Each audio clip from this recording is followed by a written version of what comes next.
Modibo Keïta, vous l'avez dit, incontestablement, c'est le père de l'indépendance du Mali. Incontestablement, c'est peut-être un des plus grands animateurs de l'Union soudanaise RDA à l'époque. Modibo Keïta a été un de ceux qui se sont le plus battus pour que le Mali soit indépendant. Et Modibo Keïta a été un grand panafricaniste. Voyez-vous, le RDA, c'était le Rassemblement démocratique africain déjà en 1946. Modibo Keïta s'est battu bec et ongle pour que l'AOF n'éclate pas, pour que l'AOF ne soit pas balkanisée. Et quand il ne pouvait plus arrêter ce processus de balkanisation, il s'est lancé avec ses compagnons et d'autres dans la création de la Fédération du Mali. Et il a tout fait pour que la Fédération du Mali survive. Hélas, quand il y a eu la rupture avec le Sénégal, il n'a pas pour autant baissé le bras parce qu'avec le Ghana de Nkrumah et la Guinée de Sékou Touré, ils ont essayé de créer le noyau de l'Union des États africains. Et il a été un des grands animateurs du groupe de Casablanca. Modibo Keïta, dès 1946, s'est lancé dans ce grand mouvement d'émancipation qu'était le Rassemblement démocratique africain. Le Rassemblement démocratique africain, au début, était très proche du Parti communiste.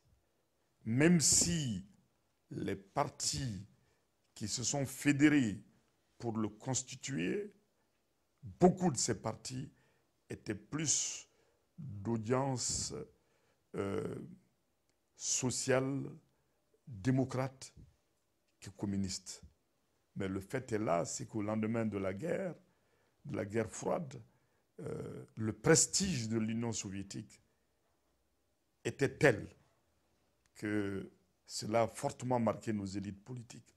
Il faut le dire aussi, c'est que dans les colonies, les Européens qui se battaient pour défendre les intérêts des Africains venaient des milieux communistes. Ils se sont beaucoup préoccupés de l'encadrement et de la formation des élites politiques africaines et des élites syndicales africaines. Modibo Keïta est passé par ce canal.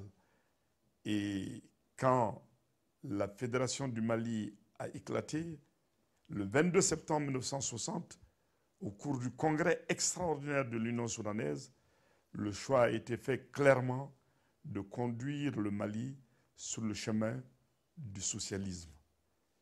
Et ce choix du socialisme sera davantage précisé en 1962 à la suite d'un congrès extraordinaire qui a indiqué très clairement que le Mali allait s'engager sur la voie du socialisme scientifique, du marxisme. Mais je dois vous dire que c'était un choix très généreux qui était beaucoup dicté par l'environnement, le poids des pays de l'Est, la force et l'exemplarité d'un certain nombre de jeunes cadres, de cadres politiques soudanais à l'époque, maliens à l'époque, qui étaient très désintéressés, qui étaient très volontaristes et qui se battaient pour la justice sociale et la solidarité. Ces jeunes, dont certains étaient en Guinée et qui sont venus au Soudan après l'éclatement de la Fédération du Mali, ces jeunes ont été un point d'appui très fort pour le président Modibo Keïta. Et ces jeunes, tout ce que je viens d'indiquer, a beaucoup conditionné l'engagement de Modibo Keïta vers le socialisme scientifique.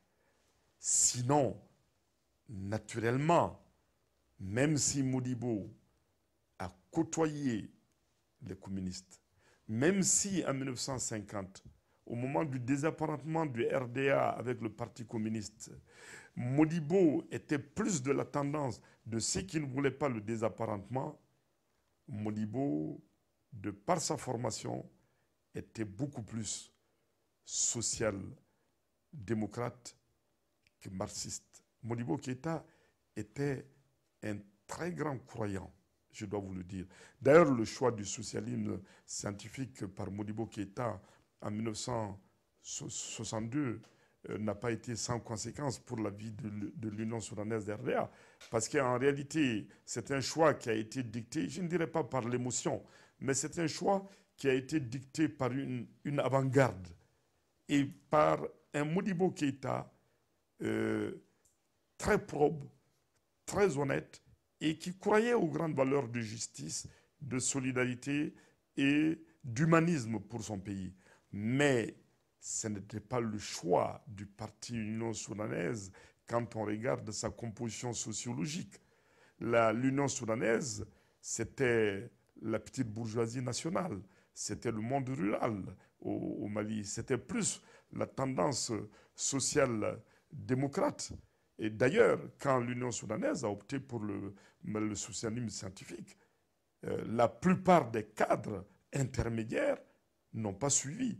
Et les grandes notabilités qui faisaient la force de l'Union soudanaise dans le pays n'ont pas suivi. Et à partir du congrès de 1962, croyez-moi, Modibo Keïta n'a plus pu réunir un congrès de l'Union soudanaise jusqu'en 1968. Parce qu'il y avait le risque pour lui d'être désavoué par la base. C'est pour cette raison qu'en 1967, la révolution active a été engagée, donc une tentative de renouveler l'équipe dirigeante du parti par le sommet et à la fin du processus, mettre en place un bureau politique. Malheureusement, avec la crise économique, les difficultés internes du parti s'aggravaient, le coup d'État militaire est intervenu dans un parti en crise, il faut le dire.